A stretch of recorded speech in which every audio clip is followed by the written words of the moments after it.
This is a Xenolink data view analysis for Peter Trainor. This is for acceleration from dead stop, hockey skate.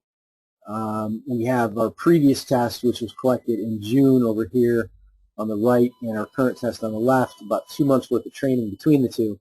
Right away we can see a much cleaner, much more efficient acceleration in the center of mass. So we get a nice accel with a lull through mid-stance acceleration, lull, acceleration, lull, acceleration. Peak output speed at about 7 meters per second. Much cleaner acceleration rate. Here we had a very extremely long initial first step, especially with respect to this absorption phase. And then we had some acceleration after that, about the same output speed, but it took longer to perform, so we have less acceleration. So we not only have a cleaner, more efficient overall movement, we have faster acceleration. Let's take a look at some quick numbers that outline what we're talking about. In the original test, the first 3 steps took a little over a second, and the second test we're now below a second. So we've improved the time of the first 3 steps considerably. We've taken almost a full second, or almost a full tenth of a second off of our acceleration the first 3 steps, which is pretty good. Outcome speed, or top end speed, is about the same when we look at your average speed across that distance. However, acceleration is considerably better in the retest. So we had an acceleration of 3.93 meters per second squared, and we've jumped up to 4.32 meters per second squared. Again, that's a considerable jump for the first 3 steps, covering around 7 to 8 feet,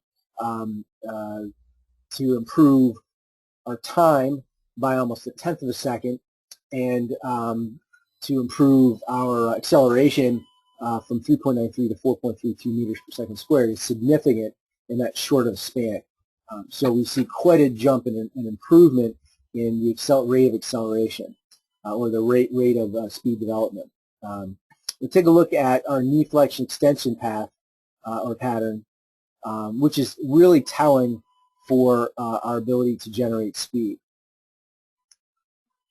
Now, previously, Peter started with his left foot. Now he's starting with his right, but you can see a certain pattern. The right side was certainly more dominant, and we had pretty good extension speed and timed fairly well, but our flexion speed wasn't as good. Now, we still want to continue to improve our flexion speed and our ability to pull that foot off the ice, but we've already improved the overall pattern itself, and we see the left side starting to equalize a little bit with the right side, so we're getting some improvement there. When we take a look at our hip flexion extension speed,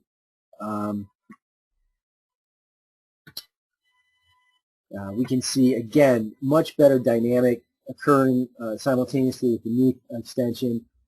We've got better symmetry between right and left, and overall our speeds are about the same but applied more effectively. So again, we see better timing, better coordination between knee and hip extension, and with both of those relative to toe off, so we've improved dramatically as far as our application of joint speed for acceleration, and it shows in the times that we see and the improvement we see in not only acceleration but the efficiency of the movement of the center of mass. We have considerably better counter torquing, much smoother, much more effective than what we did before, much more symmetric. We still have a little bit of a tendency to turn counterclockwise more than clockwise, but again, symmetry is improving dramatically. If we look at our range of motion at the knee,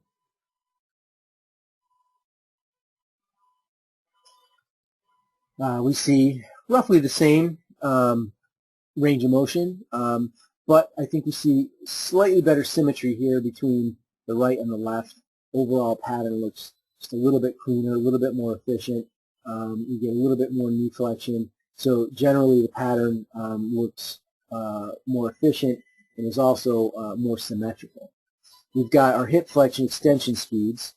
Again, I think we've got better symmetry, better overall range of motion relative to our force application, and that's why we're getting, again, that acceleration. So in summary, what we see is not only cleaner, more efficient, more symmetric movement between the left and the right, but we see better application of joint speed towards propulsion.